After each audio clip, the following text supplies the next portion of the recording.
कहानी की शुरुआत में हमें एक बीच दिखाई जाती है जहां पर मिच एक आदमी को समंदर में डूबने से बचा रहा होता है। दरअसल मिच उस बीच का लाइफगार्ड और साथ में मूवी का मेन कैरेक्टर भी होता है। एक दिन मिच बीच पर जॉगिंग कर रहा होता है, तभी उसे हैंटले क्लब के सामने एक बच्चे के हाथ में ड्रग का पैकेट दिखता है, जिसके बाद वह उस पैकेट को अपने पास रख लेता है। और यहाँ हमें पता चलता है कि मिच उस ड्रग से काफी तंग हो गया था, क्योंकि उसी ड्रग की वजह से बीच पर काफी मौतें भी हो चुकी थी। वो एक लाइफ गार्ड होता है और पूरे बीच की जिम्मेदारी उसी पर होती है, इसलिए उसे बीच पर कोई गैर कानूनी चीज पसंद ही नहीं थी। इन सभी बातों के बाद हम बीच पर काफी लंबी लाइन देखते हैं, जो कि दरअसल न्यू वॉलंटियर्स की होती है, ताकि वो भी कुछ टेस्ट को पास कर बीच में लाइफ गार्ड की जॉब ले सके। इसी बीच वहां ब्रूडी नाम का शख्स आता है, जिसने ओलंपिक्स में 2 गोल्ड मेडल जीत रखे थे और उसने ये मेडल स्विमिंग में ही जीते थे। तभी उसकी मुलाकात मिच और उसकी टीममेट स्टेफनी से होती है, जिसके बाद हमें पता चलता है कि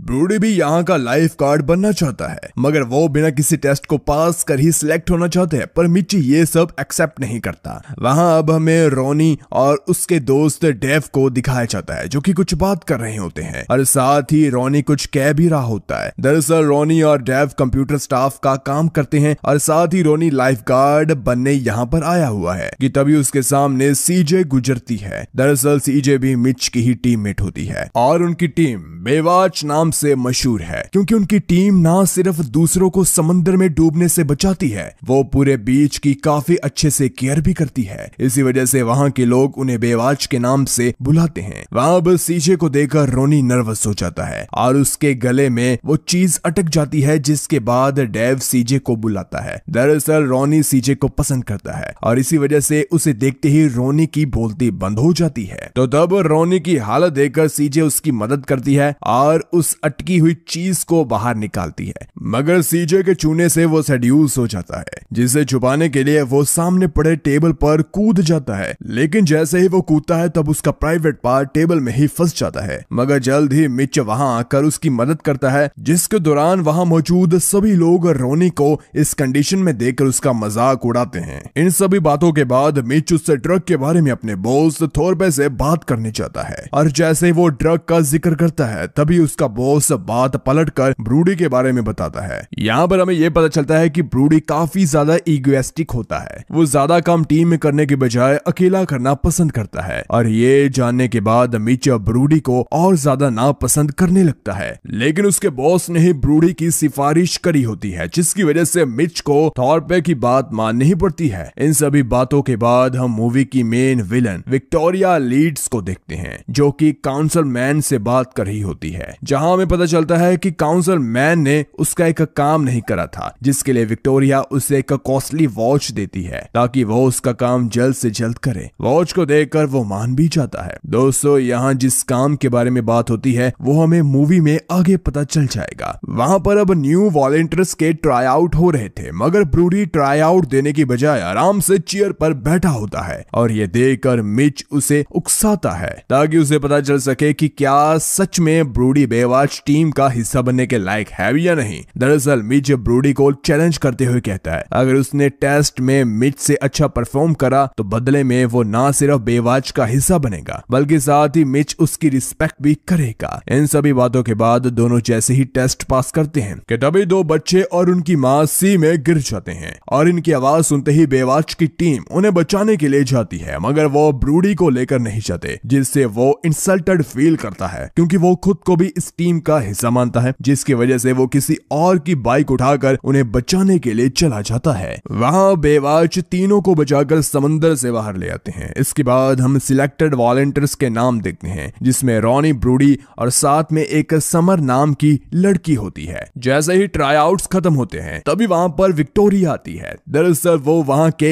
हंटले क्लब की न्यू ऑनर होती है। तो तभी वो बेवाच को उस फैमिली की जान बचाने के लिए कांग्रेचुलेशन बोलती है। विक्टोरिया न्यू ऑनर बनी थी। इसी खुशी में वहां वो एक पार्टी ऑर्गेनाइज करती है, जिसमें बेवाच को भी इनवाइट करती है। वहां अब विक्टोरिया अपने बोर्ड पर होती है और उसी काउंसिल मैन से बात कर रही होती है, जहां हमें पता चलता है कि काउंसिल मैन ने अभी तक उसका काम नहीं किया होता, जिसके बाद विक्टोरिया उसे धमकाती है, मगर वो उल्टा उसे ब्लैकमेल करता है। दरअसल विक्टोरिया ही ड्रग्स की डील करती थी, जो कि वह काउंसिल मैन जान गया था और इसीलिए वो विक्टोरिया को ब्लैकमेल करता है, जिसे सुनने के बाद विक्टोरिया उसे काउंसिलमैन को अपने बॉडीगार्ड्स के हवाले कर देती है। इधर ब्रूडी समर को बिनोकुलर से देख रहा होता है कि तभी मिच वहां पर आता है और ब्रूडी से समर के बारे में पूछता है, जहां हमें पता चलता है कि ब्रूडी समर को पसंद करता है। मगर इसी बीच एक रेस्क्यू कॉल आती है और बेवाच की टीम उन्हें बचाने के लिए उनके पास पहुंच जाती है। दरअसल समंदर में एक और बोट पर आग लग जाती है, जिसमें कुछ लड़कियों के साथ वो काउंसिलमैन भी होता है। और जब बेवाच उन तीनों को वहां से बचाकर ले आते हैं तो तभी लड़कियां सही सलामत होती है, मगर काउंसिलमैन मर चुका होता है। जिसके बाद मिच उन लड़कियों से काउंसिलमैन के बारे में पूछता है, मगर उन्हें कुछ नहीं पता होता कि वो उनकी बोट में कैसे आ गया। यहाँ अब सीन कट हो जाता है और हमें सभी को बीच पर दिखाते हैं, जहां मिच उस काउंसिलमैन की डिटेल्स लिख रहा होता है कि तभी वहां पर एल्वर भी आता है, जो कि एक पुलिस वाला होता है। और आते ही वो मिच को डेड बॉडी से दूर हट जाने के लिए कहता है, क्योंकि उसे लगता है कि मिच उसके काम में इंटरफेस करता है और इसी वजह से दोनों में हमेशा बहस होती रहती है। इसके बाद एक फनी सीन आता है जहां पर रोनी बाथरूम में नेकेड नहा रहा होता है कि तभी वहां पर सीजे आ जाती है और उसे नेकेड देख लेती है, जिसके बाद एक बार फिर रोनी अपनी बेइज्जती करवा लेता है। दरअसल वो कॉमन बाथरूम होता है और सीजे उसे लंच के लिए खाने का ऑर्डर लेने आती है। और जब सभी लंच के लिए टेबल पर मिलते हैं तब मिच को विक्टोरिया पर शक होता है, क्योंकि हंटले क्लब के सामने उस बच्चे को ड्रग मिला था और इसी शक को दूर करने के लिए सभी विक्टोरिया की पार्टी में भी जाते हैं। वहां पार्टी में विक्टोरिया डेव से इलीगली किसी चेन नाम के आदमी की इंफॉर्मेशन निकलवाती है, लेकिन तभी डेव भी उसे ब्लैकमेल करने लगता है। इधर बेवाच भी पार्टी में पहुंच जाती है और सभी प्लान के मुताबिक अपने काम पर लग जाते हैं। मिच और स्टेफनी बोट के अंदर घुसकर ड्रग्स के बारे में पता लगाने जाते हैं, लेकिन वहां पहुंचकर मिच को फिर से शक होता है, क्योंकि हैंटले क्लब का पुराना ऑनर किसी कंपनी से फिश लेता था और विक्टोरिया किसी दूसरी कंपनी से। जिसके बाद मिच जैसे ही उस बॉक्स को खोलकर देखने की कोशिश करता है तभी वहां एक गार्ड आ जाता है, जिससे बचने के लिए मिच स्टेफनी को किस करने लगता है, मगर गार्ड पर उसका कोई असर नहीं होता। वो उन्हें वहां से भगा देता है। वहां विक्टोरिया ब्रूडी को मिच के खिलाफ भड़काती है, जिसकी वजह से मिच और ब्रूडी में बहस हो जाती है। अगली सुबह विक्टोरिया के बॉडीगार्ड से डेव की डेड बॉडी पर चाकू से कट लगाकर सी में गिरा देते हैं और वो कट इसीलिए लगाए जाते हैं ताकि ये मर्डर नहीं बल्कि एक शार्क अटैक लगे, यानी कि विक्टोरिया ने डेव को भी मरवा दिया था। इन सभी के बाद हम ब्रूडी को देखते हैं, जो कि अपनी रात वाली गलती के लिए मिच से माफी मांग रहा होता है और इसी बीच समर भी वहां आती है। इसी बीच ब्रूडी ये भी बताता है कि जो घड़ी उसने काउंसिलमैन के हाथ में देखी थी, सेम घड़ी उसने विक्टोरिया के बॉडीगार्ड के पास भी देखी थी। जिसके बाद तीनों बेश बदल कर हॉस्पिटल जाते हैं ताकि वो काउंसिलमैन की पोस्टमार्टम रिपोर्ट को देख सके। और वहां जाकर पोस्टमार्टम रिपोर्ट पढ़ने के बाद उन्हें पता चलता है कि वो किसी आग या पानी से नहीं बल्कि गर्दन की हड्डी टूट जाने की वजह से उसकी मौत हुई। लेकिन तभी विक्टोरिया के दोनों बॉडीगार्ड्स वहां आ जाते हैं ताकि वो ओरिजिनल पोस्टमार्टम रिपोर्ट की जगह फेक रिपोर्ट को रख सके। और उनको आता हुआ देख तीनों उन डेड बॉडीज के पास ही छुप जाते हैं। वो जब रिपोर्ट बदल रहे थे तभी समर उनकी वीडियो भी बनाती है, मगर इसी बीच ब्रूडी उन बॉडीज से तंग आकर बाहर निकल जाता है, जिसके बाद उनका प्लान फेल हो जाता है और बॉडीगार्ड से रिपोर्ट बदल देते हैं। साथ ही समर का फोन लेकर भी वहां से भाग जाते हैं। तो तभी मिच उनका पीछा करता है और कुछ देर पीछा करने के बाद उसे पकड़ भी लेता है, लेकिन वो समर का फोन तोड़ देते हैं। जिसके बाद उनके पास विक्टोरिया के खिलाफ कोई भी सबूत ही नहीं बचता, मगर फिर भी वो उसके खिलाफ कंप्लेंट करने के लिए एलआरबी के पास जाते हैं, जो कि एक पुलिस ऑफिसर है। और इसी वक्त मिच का बॉस भी वहां पर आ जाता है, तो वह भी मिच को लास्ट वार्निंग देते हुए अपने काम से मतलब रखने के लिए कहता है। इतना कुछ होने के बाद मिच शांत नहीं बैठता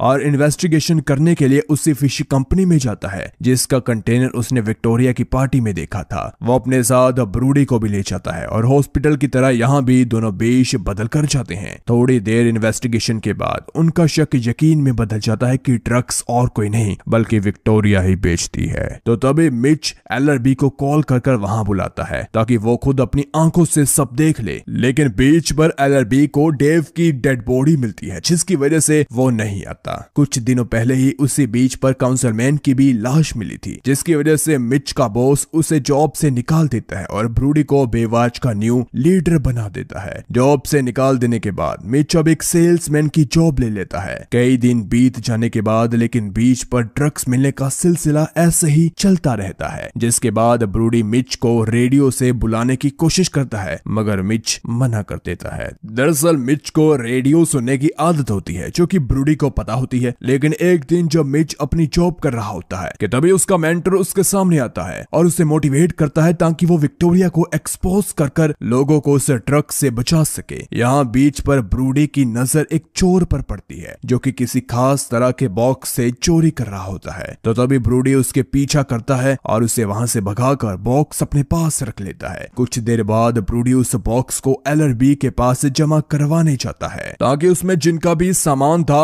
वो उनके मालिक को मिल सके, मगर जब वो वहां पहुंचता है कि तभी LRB के हाथों में डेव की रिपोर्ट दिखता है, जिसके बाद उसके दिमाग में प्लान आता है कि वो उस बॉक्स की हेल्प से रिपोर्ट चुरा लेता है। वह वहां से रिपोर्ट लेकर समर के पास आ जाता है क्योंकि समर ने बायोलॉजी पढ़ रखी थी, इसीलिए वो ही बता सकती थी कि सच में डेव को शार्क ने मारा भी था या नहीं। मगर रिपोर्ट देखते ही समर बताती है कि ये कोई शार्क अटैक नहीं बल्कि चाकू के घाव है। और रोनी भी वहां पर मौजूद होता है जो उन्हें बताता है कि डेव विक्टोरिया के लिए कुछ कंप्यूटर का काम करता था और रोनी भी कंप्यूटर का ही काम करता था। जिसके बाद ब्रूडी रोनी के साथ कंप्यूटर से विक्टोरिया का PC हैक कर लेता है, जहां हमें विक्टोरिया का पूरा प्लान पता चल जाता है। दरअसल विक्टोरिया पूरे बीच पर कब्जा करना चाहती थी और इसीलिए वो उन सभी लोगों से जमीन खरीद लेती थी जिनकी भी बीच पर जमीन होती है और जो कोई अपनी प्रॉपर्टी बेचने के लिए राजी नहीं होता। फिर विक्टोरिया उनकी पर्सनल चीजों को डेव के थ्रू हैक करवा लेती थी ताकि वो उन्हें ब्लैकमेल कर उनकी प्रॉपर्टी ले सके। मूवी की शुरुआत में काउंसलमैन को भी विक्टोरिया ने यही काम दिया था कि वो उन सभी लोगों को अपनी प्रॉपर्टी बेचने के लिए मनवा सके, मगर काउंसलमैन उसका काम नहीं कर पाता, इसी वजह से उसे मरवा दिया जाता है। विक्टोरिया सभी की प्रॉपर्टी अपने नाम कर लेती थी, लेकिन चैन की प्रॉपर्टी अभी बाकी होती है, मगर चैन को उसने किडनैप कर लिया था। इन सभी बातों के बाद बेवाच मिलकर प्लान बनाते हैं कि वो विक्टोरिया के खिलाफ सबूत इकट्ठा करेंगे और उसी रात विक्टोरिया ने पार्टी भी रखी होती है,